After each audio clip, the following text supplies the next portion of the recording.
Hey, I'm Ray. And I'm Jenny. We're Weber Family Reviews, and today we are doing our H games, which turned out we didn't have a lot of H games. You want to talk about Hanabi first? So the first game is, you can imagine it's here, it's Hanabi. We have actually like 6 copies of Hanabi, but they're at his work because he uses them for class.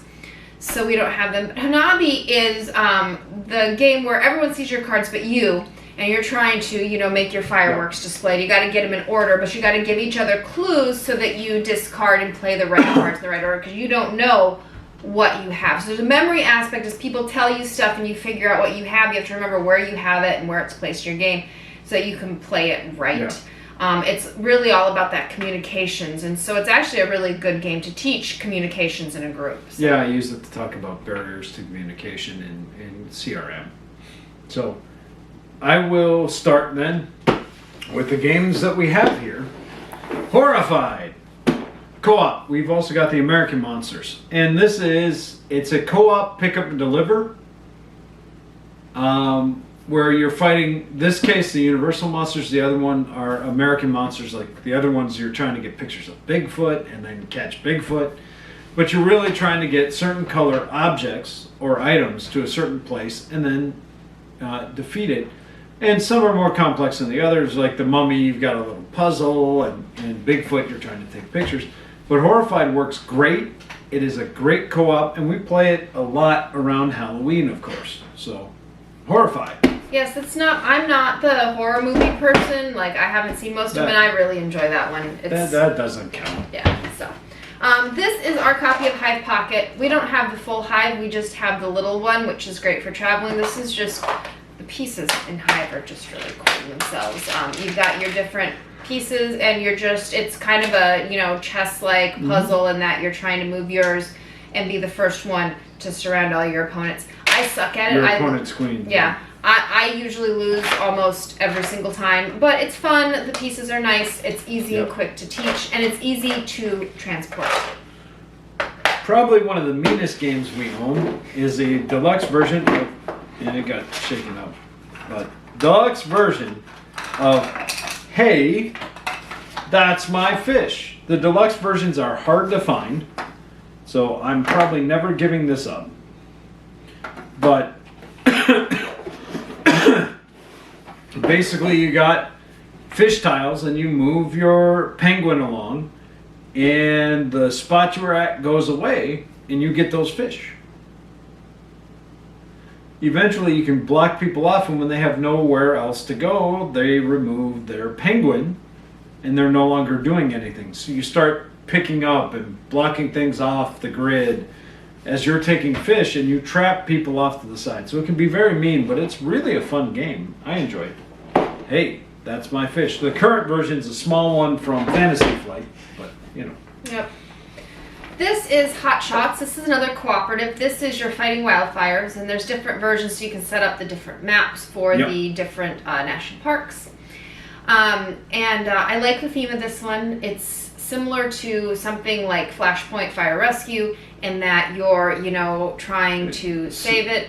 But this one, is directly on wire files. The wind really matters in this one, and it's really cool how you can control that wind, and you really do have to let certain areas burn to successfully see. And it took us a long time to win this for the first time. This is not an easy game to win. To be fair, it's also a dice chucker, so dice for actions, and that can lead to its own problems. Yeah.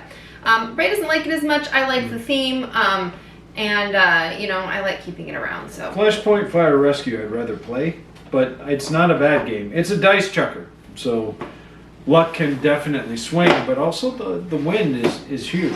All right. Themeless, but a great game. I really like this one.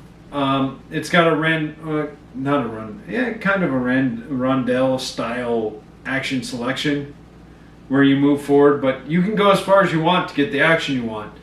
But when you're out for the round, you're out for the round. And you're placing tiles on either dark side or sun side of your field. One will get you resources, one will get your money, and you're trying to find a balance. And it's definitely a thinking game. I wish to play it more often. It's been a while, so I'm starting to fade on the specifics on how to play, but Heaven and Ale is actually a great game, but I don't feel like I'm making beer, but I feel like I'm doing something. I really like it. It's one of my faves. It's got an interesting, the way you move around the board is definitely interesting because, you know, okay, I really need this action so I to jump to it, but then I'm giving my opponent the ability to take everything I just skipped pretty much one at a time if they want. Mm-hmm. So you know how slow do you go and how much do you need specific actions. Yep. Because there's definitely specific places where once someone goes, you're not going to get that action. So. Okay, this is Harry Potter Hogwarts Battle. I love this game. We actually haven't played the latest expansion. It's on my want-to-do list. But Yeah, he keeps buying new games and making me play them. I didn't buy all their new games. That's a different video. And you no. Yeah. But anyways, yeah. Really enjoy it. If you like deck building and you like Harry Potter, this is a no-brainer. It's a great way to, if you have not played a lot of deck builders, this is a great starting deck builder too. If you play with just box one, the rules are ridiculously simple, which is great when you're learning a new rule set. Yeah. If you're a more experienced gamer, you start with boxes 1 through 3 and you quickly start adding things so that by box 7, it's a very complex game. It's much like the books themselves. Book 1, you know, 4th grader can read, no problem. By book 7, I don't know, you know, so the same with this, and I think that it does do a really great job of that, and you certainly, as you get to see all the different characters, you very much feel, you know, that theme and part of it, so I really like Harry Potter. Yep. All right, my last one is also a dry Euro. It's Hansa Teutonica. You can tell it's a lovely game because you've got the dude with the funny hat doing something incredibly boring.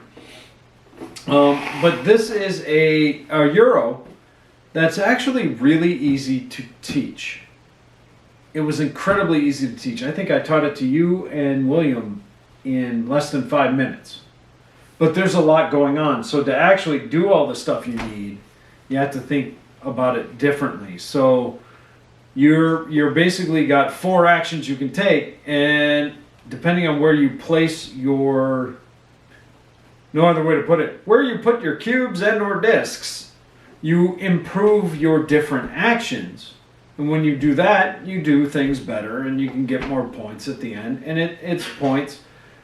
I love this one. It was hard to get for a very long time. And then I'm still bitter about this one. I finally found this and I'm like, this is great. I found it. It was on my list. It was a Grail game. And then they put out the big box. Well, 2 weeks later. Something like that. That's the way it goes. But I'm You just keeping need a this little one. bit more patience. No, I'm keeping this one. So Hansa Teutonica is a Euro. It's definitely pure Euro, but I think it's fun. It's relatively quick. I think even you enjoyed it. Yeah, it wasn't bad. I don't mind the dry Euros though. I'm perfectly happy farming in the Mediterranean. So that isn't farming. You mean trading in the Trading in the Mediterranean. Well, whatever. I like farming in the Agricola. Yeah. Anyways, I like to farm. I like the trading in the Mediterranean. I don't mind that. I'm not into the big war game. I don't need to have battles to be excited about it. So I'm okay just collecting my little cubes of stuff. So that's the H games that we own. Hopefully that gives you an idea of some odder titles. And we'll see you. Eyes. Yep. Oh, that'll be like 3. All right. Talk to you later. Bye.